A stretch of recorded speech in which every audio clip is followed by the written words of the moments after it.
is Charles and Sybil with Striking Conversations, and we're here with Love Dare Day number 31. And day 31 says love and marriage. Not the song, not the show, but love and marriage. Our scripture is Genesis 2:24. And man shall leave his father and his mother and be joined to his wife, and they shall become one flesh.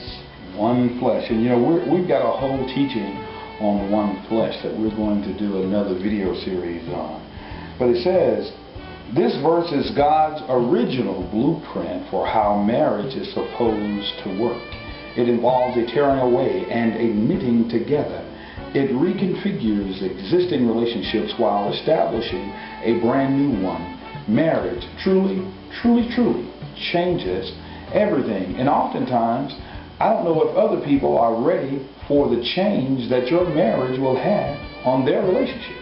And that could potentially be your parents, that could be your friends, that could be relatives and buddies, that when it comes time for you to say, well, you know, our relationship is about to change because someone else has now been invited into my life to share in a way that no other person on earth can share. And I think when I read that, I thought that's what the bachelorette and the bachelor party was all about. You know, it's that people are saying this last time, you know. Not that we want you to do anything kind of odd, but yeah. But that is almost a breaking point where I think the bride and the groom realize that this is changing, but that the other people think they're just there for a party and they don't realize that. Wow. Oh, this is an event of demarcation. Right. We're making a delineation here, a line that says that now I'm about to move into another area, another realm of my existence, because it's no longer about just what I want. I've got someone else to begin to think about it. And he says, leaving means that you are breaking some of those natural ties that you've had with your parents. And as a parent, I don't want to say this to other parents. You're raising your children to live apart from you. Let them go. Such that when it comes time that they will come back to you and look to you for encouragement, for advice, and sometimes for a shoulder to cry on. But not that you're supposed to, you know, be involved with every area of their life. And I think sometimes as parents that is, you know, a difficult thing to do, because for most of us, we have those children for at least 18 years. And especially for moms, you know, I carried them for 9 months, and, you know, you peed on me, you pooped on me, you spit up on me, and all those things that wonderful children do. And sometimes it can be, I think, this is just me, I think more difficult for mothers to let go of their children. And I don't doubt that. I mean, it can be really difficult, I think, for fathers sometimes to let go of their daughters, knowing that somebody else is going to have to take care of them. But that's what happens, because you don't have a covenant. Now, I'm going to say something that may seem a little controversial. You do not have a covenant relationship with your child. Your child, unless they have some challenge that requires them to stay with you for the remainder of their life or yours, you raise those children such that you can put them out of the nest. We need to think like eagles sometimes. Hey, tear the nest up, because it's time for you to go. It's time to go. And there's a question that he asked, questions. Are you and your spouse still living with unresolved issues because of a failure to cut the apron strings? Do either of your parents continue to create problems within your home, perhaps without their even knowing it? What needs to happen to put a stop to this before it creates too wide of a division in your marriage? And I think sometimes parents do cause a bit of a challenge, but we don't realize that we're doing that. It's called creating tough boundaries. Yeah. And if the parent doesn't realize it, it's up to you as that husband or that wife to kind of let your parent know where the boundaries are.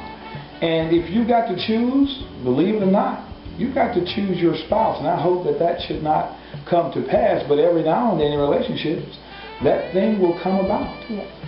And this is a great sentence here on page 152. It says, unity is a marriage quality to be guarded at great cost.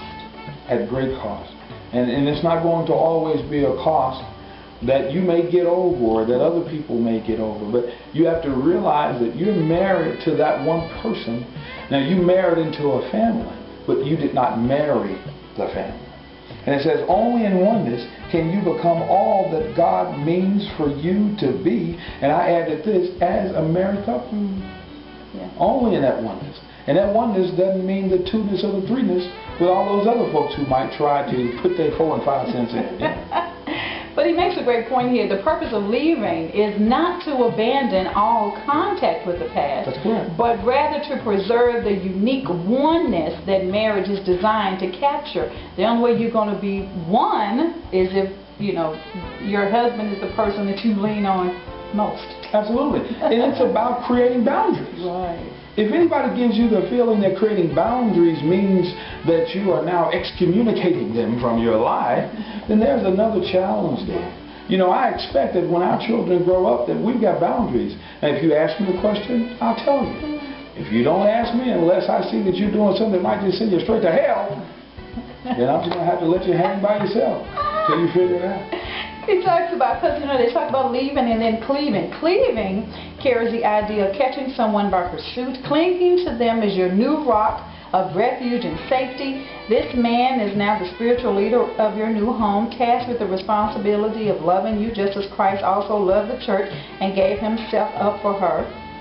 And this woman is now one in union with you, called to see to it that she respects her husband. That comes from Ephesians 5 and 33. And he says, as a result of this essential process, essential now, that means it's mighty necessary. You are now free to become everything God meant when he declared you to be one flesh. And it's that freedom of knowing that we are the two with the Lord that depend on each other. And ultimately, we make the decisions along with the Lord's guidance about what happens in our relationship. Because I can tell you, ladies, it's nothing worse for a man to feel that he's truly not the king of his castle. That your dad, you know, you can't bring it, well, my dad will do it, well, my dad will do it, well, my dad will do this, well, my dad will do that, well, dad will fix it, dad will this, dad will that. You know, and sometimes I can seem like Mr. Fix-It. I worry about that with my daughters. Well, dad will fix it, dad can fix it, dad can do this, that. Well, look, you didn't marry your daddy. You may have married someone who had the qualities of your dad, but that's not your dad. That's your husband. And you love and respect that man as your husband, as well as I tell my sons. You didn't marry your wife, your mom that is. Your wife may have some of the qualities of your mom, but remember, you're married to that one. Don't compare your mama's cooking to hers. Not if you want to eat. Okay. God's decision to make you one flesh in marriage can make anything possible. Oh, anything. You know, and it's really the individuals operating as one. It says it's not out of character for couples of all kinds, even Christian couples, to ignore God's design for marriage, thinking they know better than He how it's supposed to be. Trust me, if you had it all figured out, you wouldn't have any challenges.